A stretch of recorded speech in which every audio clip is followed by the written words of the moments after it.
जहाँ हो कहाँ आवाज़ दे तुमको, कहाँ हो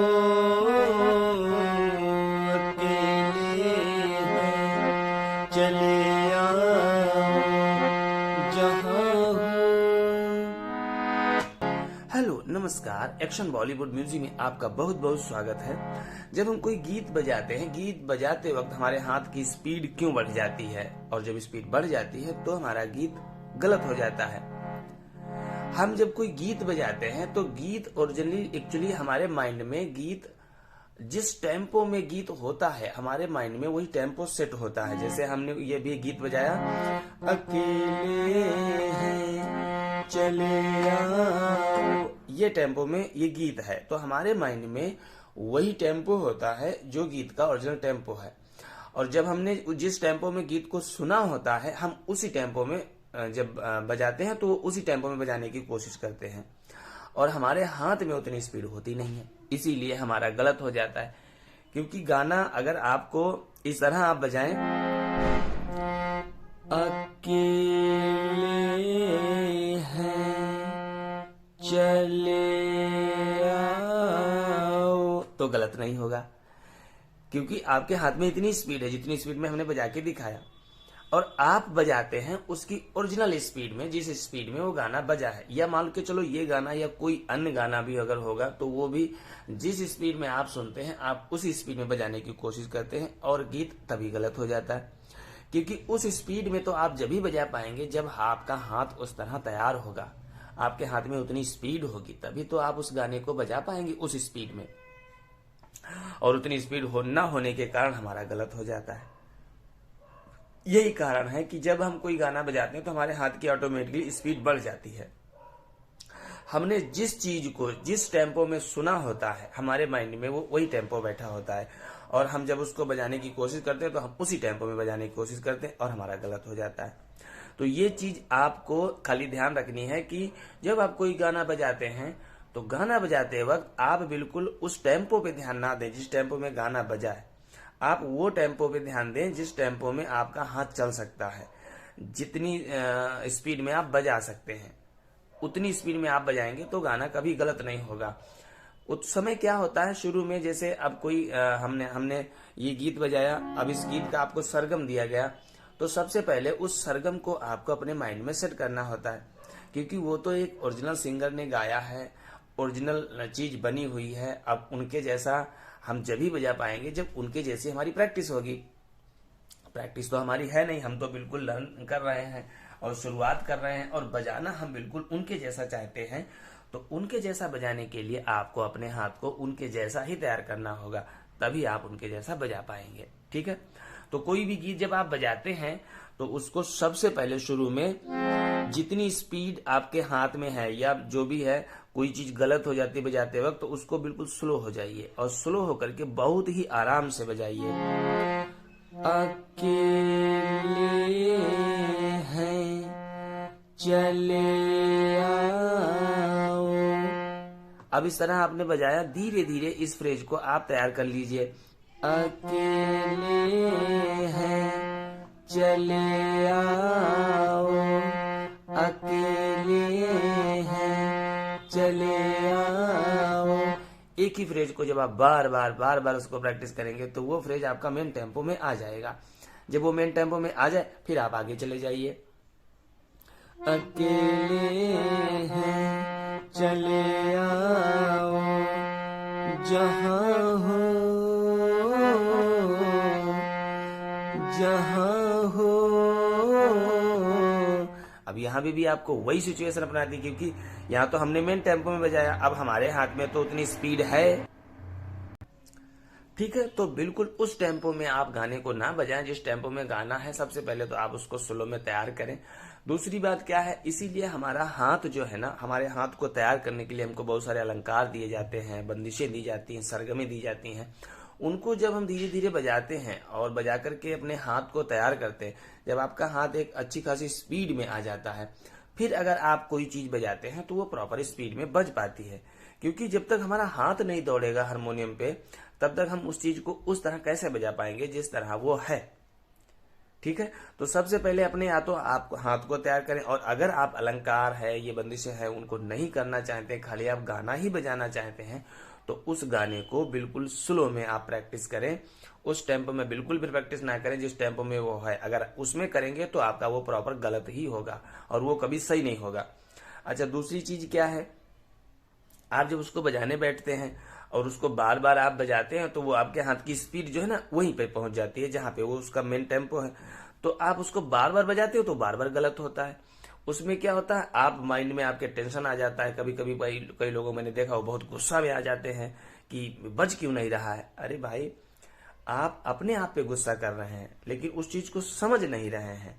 गुस्सा करने से तो आ नहीं जाएगा, और आप जबरदस्ती करते हैं। जबरदस्ती करने में हमारा काम हमेशा खराब होता है।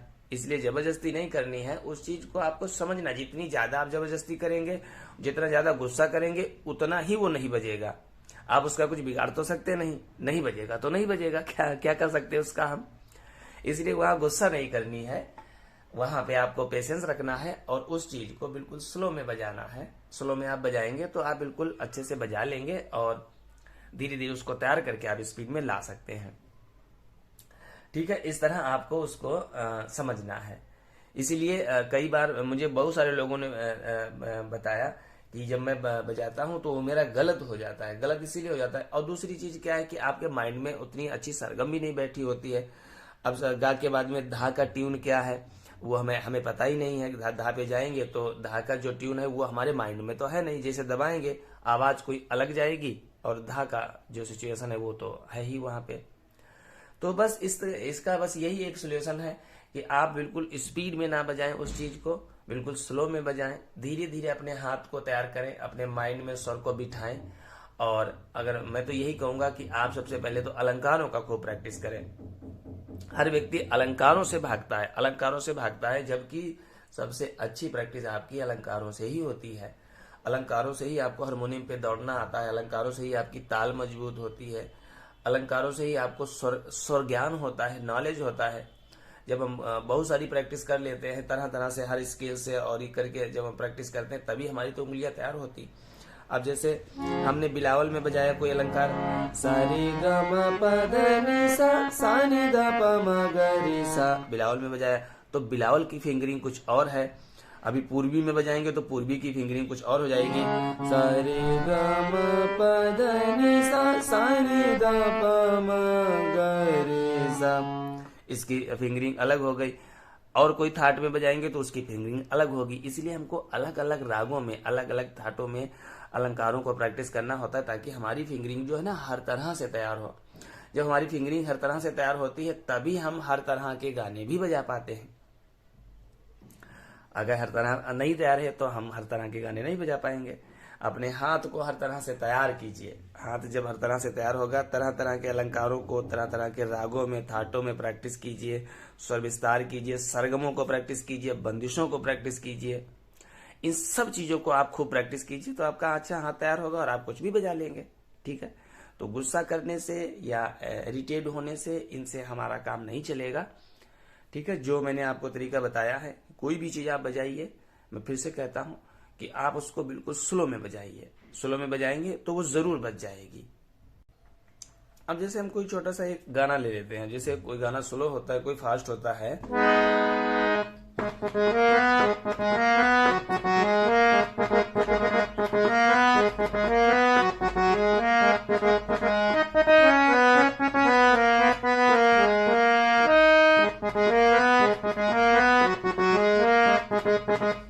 अब ये जैसे तू शायर है, उस गाने में शुरू में म्यूजिक बजता है। अब अगर हमारा हाथ इस तरह तैयार नहीं होगा तो बताइए हम इस म्यूजिक को कैसे बजाएंगे।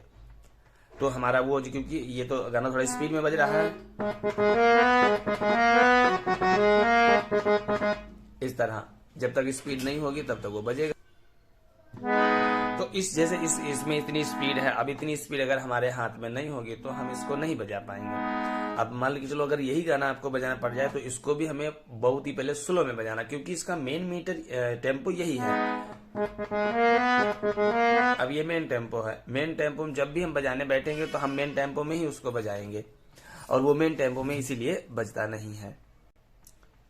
तो इस गाने को अगर हमें स्लो में मतलब बजाना है तो इसको भी हमें शुरू में इसी तरह बजाना पड़ेगा।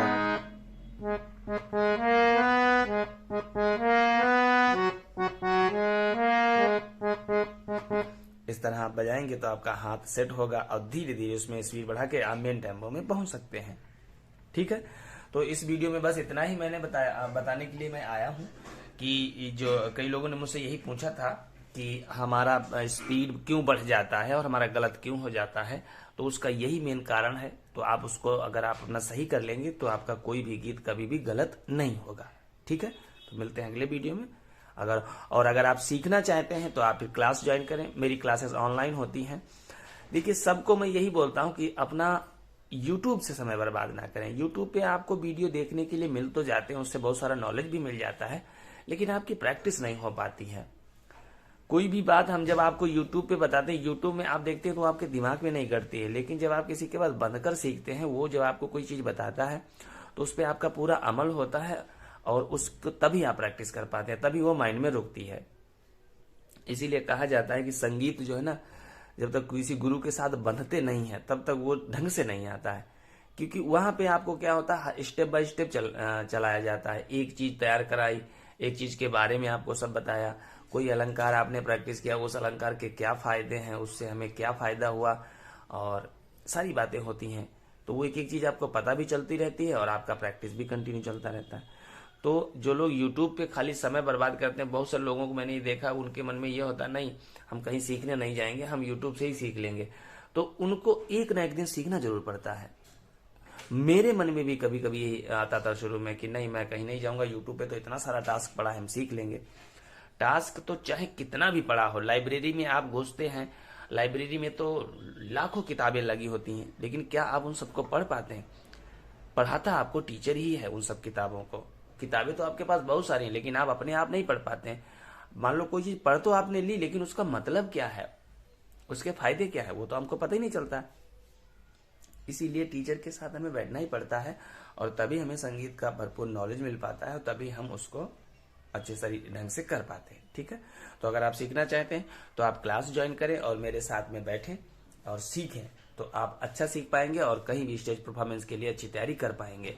जो लोग स्टेज परफॉर्मेंस करना चाहते हैं, अपनी म्यूजिक में ही अपना म्यूजिक को ही अपनी जॉब बनाना चाहते हैं, म्यूजिक में अपनी लाइफ बनाना चाहते हैं, वो बिल्कुल भी समय बर्बाद ना करें, उनको क्लास ज्वाइन करनी चाहिए और प्रॉपर सीखना चाहिए।